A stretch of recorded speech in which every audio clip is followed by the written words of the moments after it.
ایک عورت نے حضرت عائشہ رضی اللہ عنہا کو حریصہ بھیجا تو وہ نماز پڑھ رہی تھی۔ اس عورت نے حریصہ وہیں رکھ دیا تو بلی آئی اور بسم اللہ الرحمن الرحیم۔ السلام علیکم ناظرین، اگرچہ اسلام میں بلی حلال نہیں لیکن اس کو پاکیزہ اور طاہر حیوانات میں شمار کیا جاتا ہے۔ جو بلیاں کسی کی ملکیت نہ ہو انہیں پالنے میں کوئی حرج نہیں، جیسا کہ حدیث میں ہے کہ رسول اللہ صلی اللہ علیہ وسلم نے فرمایا، ایک عورت کو بلی کی وجہ سے عذاب ہوا، اس نے بلی کو قید کر کے رکھا یہاں تک کہ وہ مر گئی، پھر اسی بلی کی وجہ سے وہ جہنم میں گئی۔ جب اس نے بلی کو قید میں رکھا تو نہ کھانا دیا نہ پانی، اور نہ ہی اسے آزاد کیا تاکہ وہ خود کیڑے مکوڑے کھا کر گزارا کر لیتی، یعنی اس نے بلی کو تڑپا کر مارا تھا، اس لیے وہ جہنم میں گئی۔ ایک سائنسی اندازے کے مطابق انسان نے بلی کو 10,000 سال پہلے پالتو بنایا تھا۔ بلی آج کے دور میں سب سے اہم پالتو جانوروں میں سے ایک ہے۔ افریقی جنگلی بلیوں کی کئی اقسام کو پالتو بلی کے آباء و اجداد سمجھا جاتا ہے۔ بلیوں کو پہلے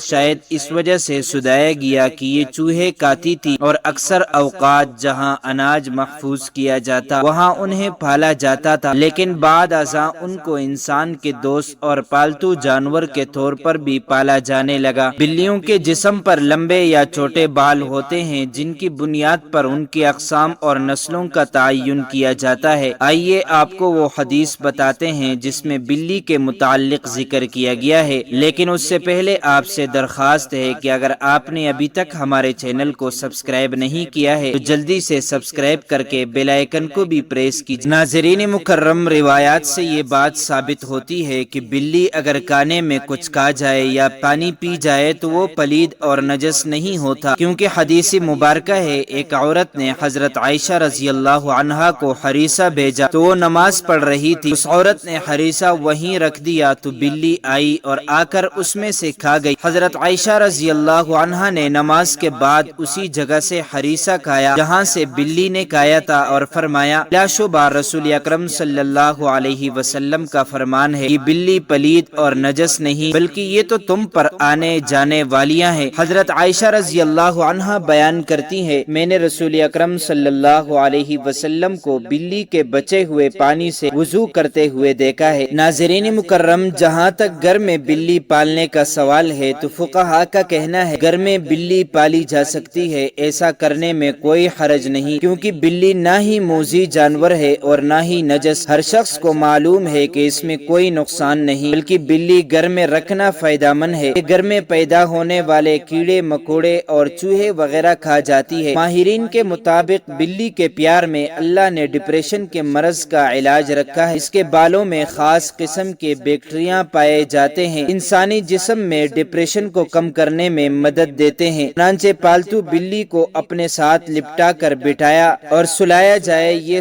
نہ صرف آپ کی بلی کو خوش کرے گا بلکہ آپ کو بھی ڈپریشن سے نجات دلائے گا۔ اب ہم آپ کو بلیوں کے بارے میں کچھ مزید معلومات بتاتے ہیں جو ماہرین کے تجربات کے بعد سامنے آئی ہے۔ ویسے تو یہ معلومات سب کے لیے دلچسپ اور حیرت انگیز ہے، لیکن جنہوں نے بلیاں پال رکھی ہیں ان کے لیے انتہائی فائدہ مند بھی ہے۔ ماہرین کے مطابق بلیوں کی اوسط عمر 13 سے 17 سال ہوتی ہے، مگر اکثر بلیاں 20 سال کی عمر تک پہنچ جاتی ہیں۔ دو بلیاں آپس میں کبھی بھی میاؤں کر کے بات نہیں کرتی، جب بھی آپ کی بلی میاؤں کرے جان لے کہ آپ سے مخاطب ہے۔ اس کے علاوہ بلیوں کی مونچھوں کے متعلق ایک عام تاثر پایا جاتا ہے کہ ان مونچھوں کے ذریعے سے بلیاں اپنا توازن برقرار رکھتی ہیں، بالکل اسی طرح جیسے اکثر سینگوں والے جانوروں کے سینگوں کے متعلق یہی تاثر پایا جاتا ہے۔ تاہم ماہرین کا کہنا ہے کہ یہ تاثر سراسر غلط ہے۔ بلی کی مونچھوں کا اس کے جسمانی توازن کے ساتھ کوئی تعلق نہیں۔ ماہرین کا کہنا ہے کہ بلیوں کی مونچھیں دراصل ایک سینسر کا کام کرتی ہیں، یہ فاصلے، جگہ اور مختلف اشیاء کے سائز کا پتہ لگاتی ہیں اور بلی کو اس سے آگاہ کرتی ہیں۔ حتیٰ کہ اندھیرے میں بھی بلی اپنی مونچھوں کے ذریعے کسی بھی فاصلے یا کسی بھی چیز کے سائز کا تعین کر سکتی ہیں۔ رپورٹ کے مطابق بلی کی مونچھیں تنگ جگہوں یعنی چوہوں کے بل وغیرہ اس سوراخ کی چوڑائی کا بھی اندازہ لگاتی ہیں۔ بلی اندھیرے میں بھی اپنی مونچھوں کے ذریعے کسی بل کا پتہ چلا لیتی ہیں کہ وہ کتنا چوڑا ہے۔ اگر بلی کسی تنگ تنگ جگہ میں جانا چاہتی ہے تو یہ اس کی مونچے ہی ہیں جو اسے بتاتی ہیں کہ وہ اس تنگ جگہ میں جا سکتی ہیں یا نہیں، اور کہیں اندر پنس تو نہیں جائے گی۔ اب نقصان دینے والی بلیوں کی بات کرتے ہیں۔ ایسی بلی کو قتل کرنا جائز ہے کیونکہ یہ تکلیف کا باعث ہے۔ بلی کو کسی بھی صورت ایذا دینا شرعاً جائز نہیں۔ بلی ایک پاک جانور ہے۔ ہاں اگر بلی خونخوار ہے اور گھر کا نقصان ہے تو اسے مارنے کے بجائے پکڑ کر کسی دور دراز علاقے میں چھوڑ دیا جائے تاکہ وہ اپنا ٹھکانہ بدل لے، کیونکہ اسے قتل کرنے کی اجازت نہیں دی جا سکتی اور نہ ہی اسے کوئی تکلیف دی جا سکتی ہے۔ عام طور پر بلی کے رونے کو بدشگونی مانا جاتا ہے۔ عام خیال یہ بھی پایا جاتا ہے کہ بلی جب کسی گھر میں روتی ہے تو اس گھر میں فوتگی ہونے والی ہوتی ہے۔ کچھ لوگ یہ بھی کہتے ہیں کہ بلی گھر میں آنے والی روحوں کو دیکھ کر روتی ہے۔ یہاں حضرت شاہ شمس تبریز رحمۃ اللہ علیہ سے منسوب ایک واقعہ بیان کرتے ہیں۔ حضرت شاہ شمس تبریز رحمۃ اللہ علیہ سے پوچھا گیا، آپ کہتے ہیں کہ بلی کا رونا انسان کے لیے بہتر نہیں ہوتا، ایسا کیوں؟ آپ نے فرمایا، خلقت